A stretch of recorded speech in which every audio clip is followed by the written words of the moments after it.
So this is a full moon, guys. Full moons are about releasing and letting go.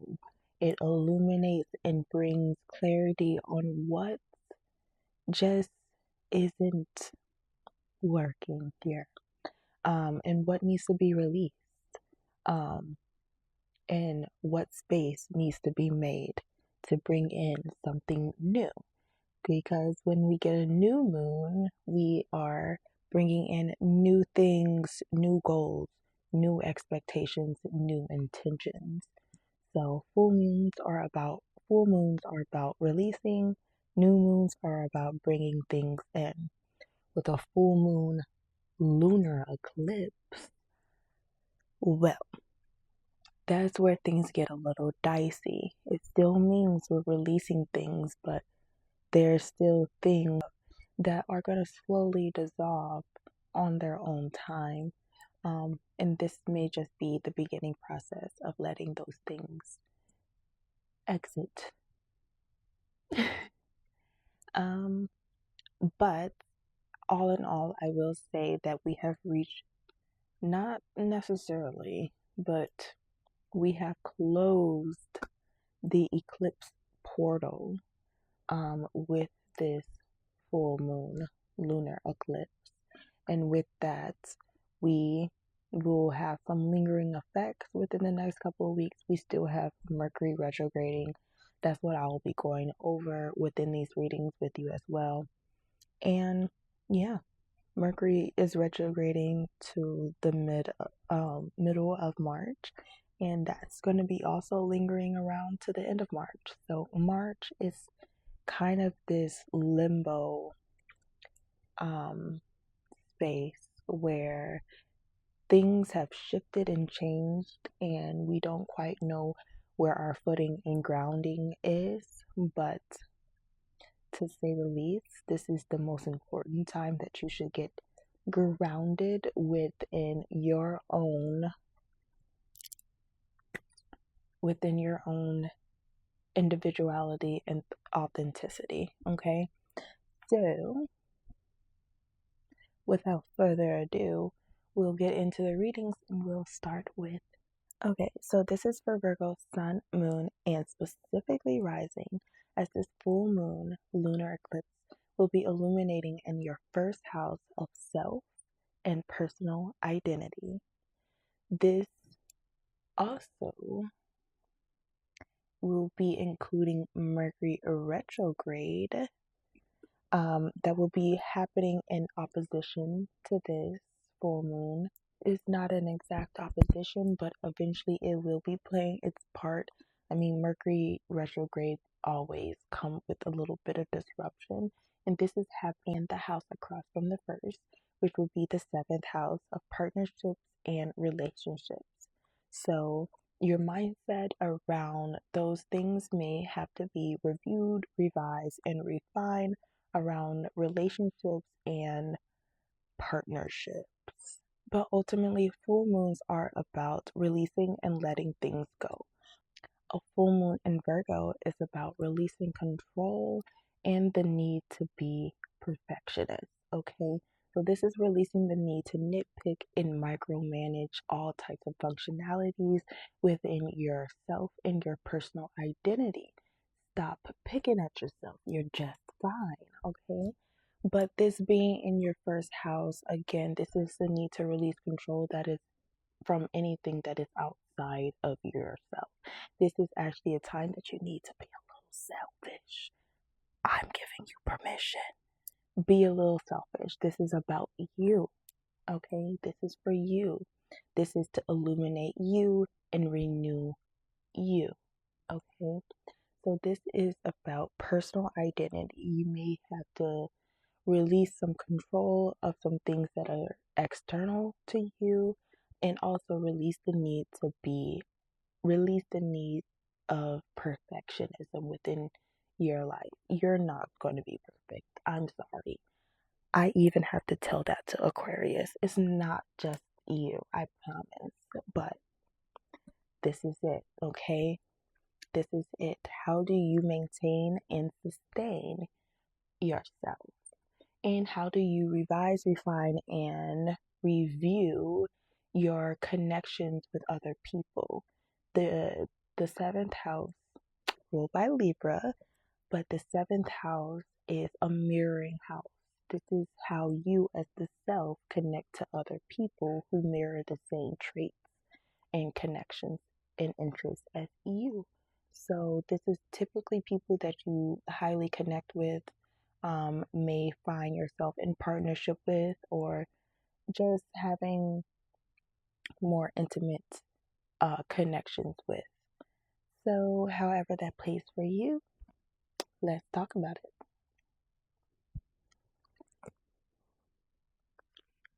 I will say though, Mercury is your ruling planet, Virgo.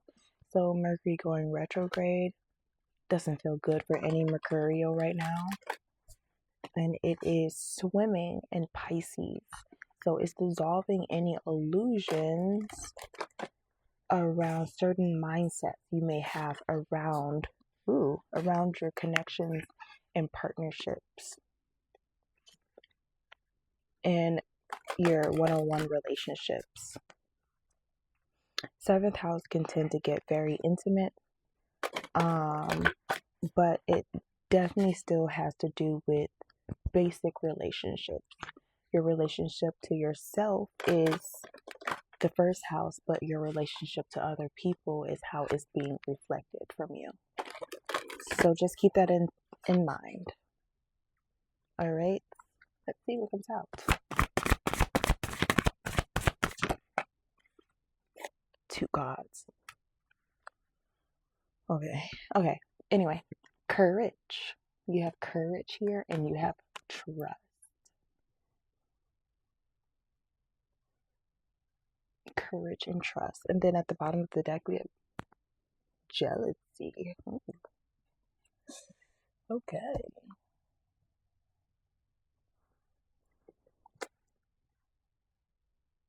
How you gonna hate from outside of the club? You can't even get in. Oh, what? That's kind of how I'm feeling. How I'm feeling here. A little evil eye, a little jealousy. Okay. But yes, with your cards, we have courage and we have trust. Number 37, number 16, and number 23. So I feel like you need to build that courage and trust within yourself, or you need to heavily rely on your own courage. Like you need to trust yourself, and be a little brave about what it is that you're going for. And whatever's at the bottom of the deck, you're not really paying attention to this. You're not really paying attention to what other people got to say and who's looking at you and all this other stuff. Like, people are going to be envious regardless of what you do. So it seems like you're not really paying that no mind, but that is something that is around. There's some envious jealousy around you. And it's all because they see you being courageous. They see you being brave. They see a light shining within you, a certain strength that they do not carry. And this is the time more than ever that you need to trust yourself. You need to trust yourself. Okay, let's see.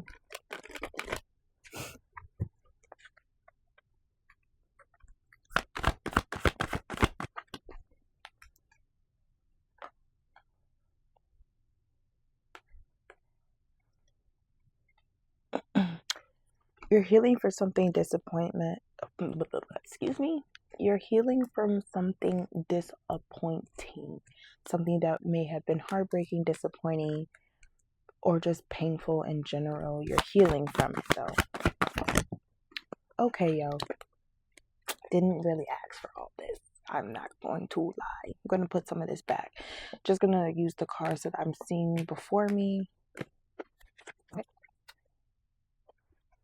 So we got a big boss here. We got the Hierophant. The Hierophant is about value, commitment, It's about tradition as well.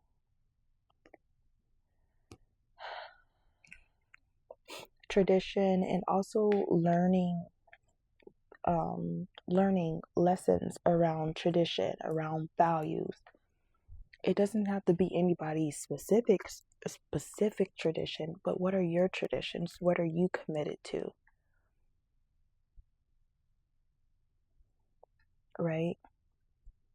Um, but in a reverse, there's either a lack of commitment or there's unconventional ways of going about things. So take whatever resonates. Something here could be untraditional in nature. You may be taking things in an unorthodox kind of way.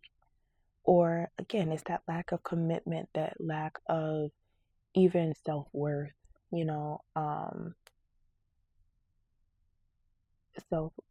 worth and self and things like that. Okay, so let's keep it going. There's so much hesitation to um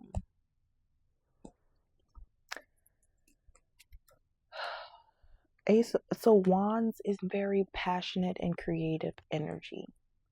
It can rule over a lot. It's energy. Energy is everything, you feel me? But it's more when it's condensed into the wands, it's about creativity, it's about passion, it's about action, it's about drive, it's about inspiration.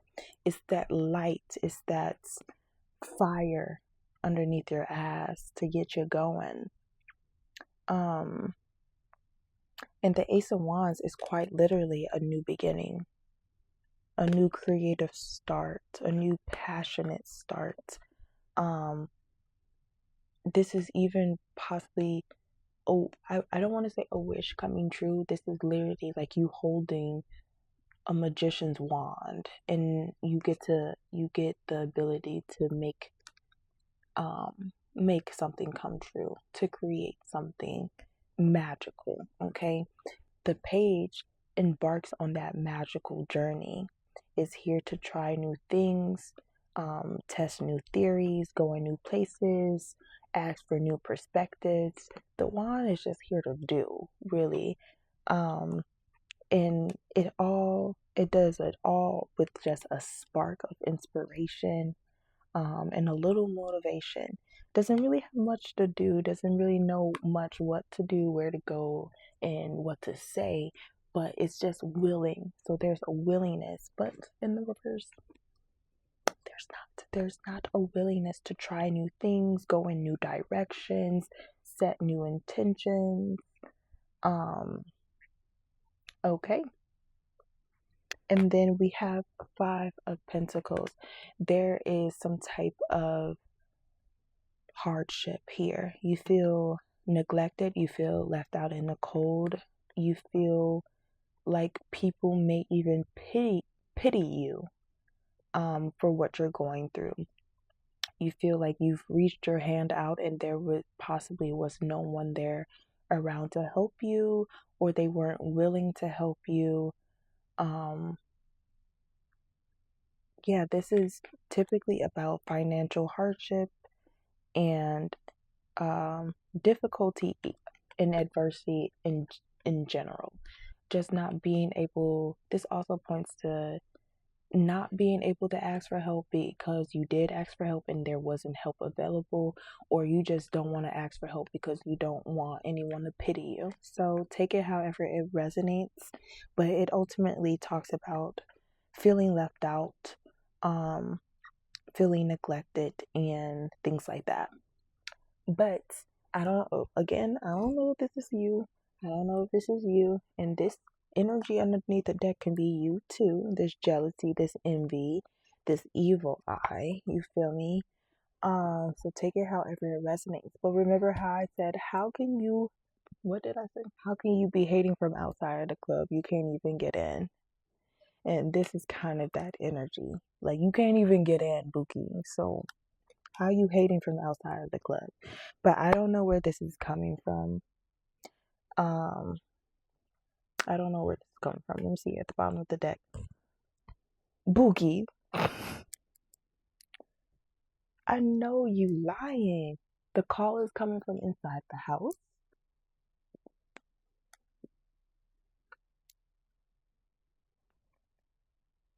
The Hermit.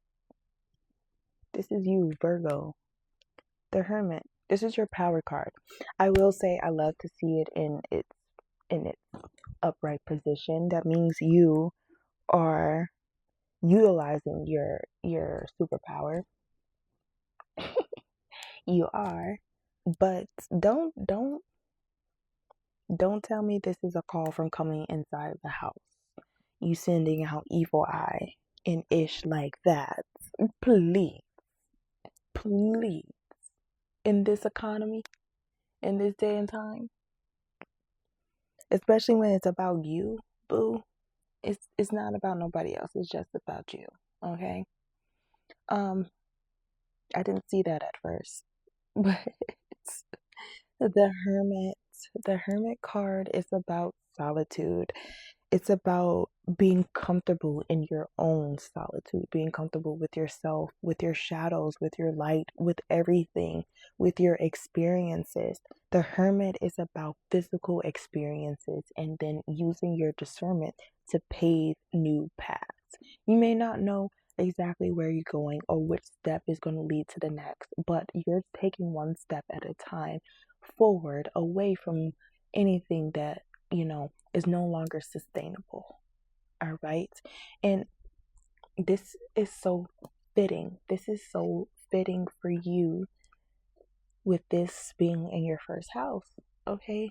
This full moon happening in your first house. This is about the self. This is about your personal identity and who you, and your impression, your first impression on the world. This is about the impression that you make onto the world, okay? And so you need to trust yourself. And within that trust, you need to build confidence, courage, and bravery. Confidence, courage, and bravery to go and do what you need to do. Get what you want, okay? The wands is about energy, but the wands is ultimately about wants and desires. If there's an opportunity to get what you want, go and get what you want. Okay?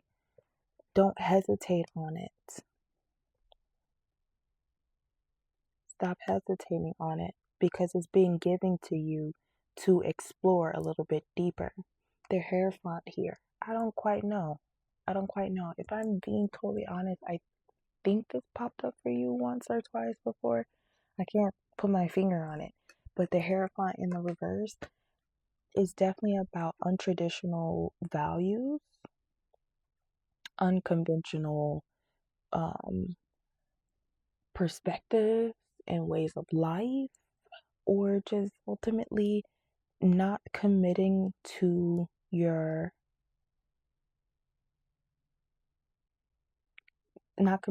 standards and your values and what it is that you want to prioritize in life.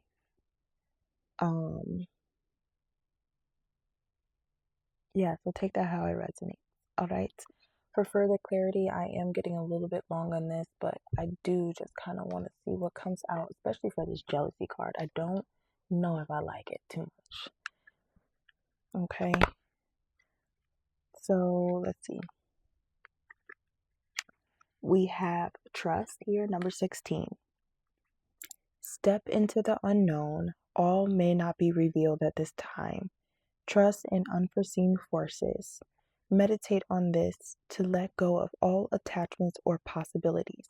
Free yourself from your dharma and increase your trust in guides in the universe. Increase your trust in your guides in the universe. The symbol on here is void, inspired by nothing, the nothing in the movie, The Never Ending Story. It's just a void.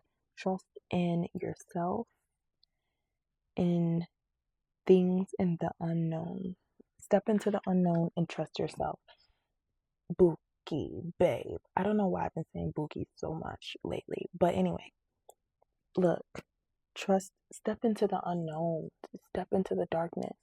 Because you have your own inner light, you have your own inner wisdom, you have your own inner guidance. You may not be able to see 3, 4, 5 steps ahead of you, but you can see right where you need to be. Okay? Let's see, 37. Courage. You are being invited to summon your courage and take the next right action. Drawing this card can be nudging you to let go of any fears you are having and boldly move ahead. This is your moment to seize the day, live your dreams, and step forward with confidence. You can meditate on this symbol and mantra whenever you need a boost of encouragement. The symbol is, why am I showing you the book? The symbol is the lightning. The lightning bolt is a symbol of courage and was inspired by a fictional cartoon character and a real life character in my life, the author's life. This card is dedicated to one of my first loves, the boy who was never afraid to try something new, a forever inspiration on this wild journey of life. Okay, and let's see, jealousy, envy, jealousy, and bad vibes. This card comes as a warning that all is not as it seems, or maybe it is. There may be some jealousy being presented or projected at you at this time. Remember, I said that this is happening on that axis of the first house and the seventh house being the mirroring house. Remember, projections come from there all the time. There may be some jealousy being presented or projected at you at this time. Fear not, this warning is here to provide you with enough distance to take the necessary action to protect your heart, mind, and energy. Or perhaps the good old compare and despair monster has got you wishing or longing for what another has or is doing. Compare and despair? Ooh-wee, I never heard that one. But yeah, it has got you wishing or longing for what another has or is doing. Sometimes the jealousy is within you. This is a powerful time to check in and see where you may be feeling inadequate or if you are missing something. Meditate to shield yourself from negative thoughts, envy, or jealousy. This symbol on here is the evil eye. Nazar is a word deriving from the Arabic language, meaning sight, surveillance, attention, and other related concepts. An eye-shaped amulet is believed to protect against the evil eye. So protect yourself, but also face your fears and trust yourself. Like I said before, and the fact that your power card is at the bottom of the deck is nothing short of magical because you have it in you. That is your superpower, to be able to use discernment and move forward in life. But you need to trust yourself and you need to have courage and move forward without fear. Okay? Whatever you're wanting, whatever you're longing for, or whatever people are wanting or longing for within you in your life is not there to affect you. It's just there to show you. You can acknowledge it and you can make the necessary changes, but you can continue to move forward because it's not going to stop you. So I'm going to leave that there for you, Virgo. If this resonated or you would like to dig deeper and this, I keep losing my thought at that. Anyway, if this resonated for you or you would like to dig deeper, please do not hesitate to reach out to me at Libra.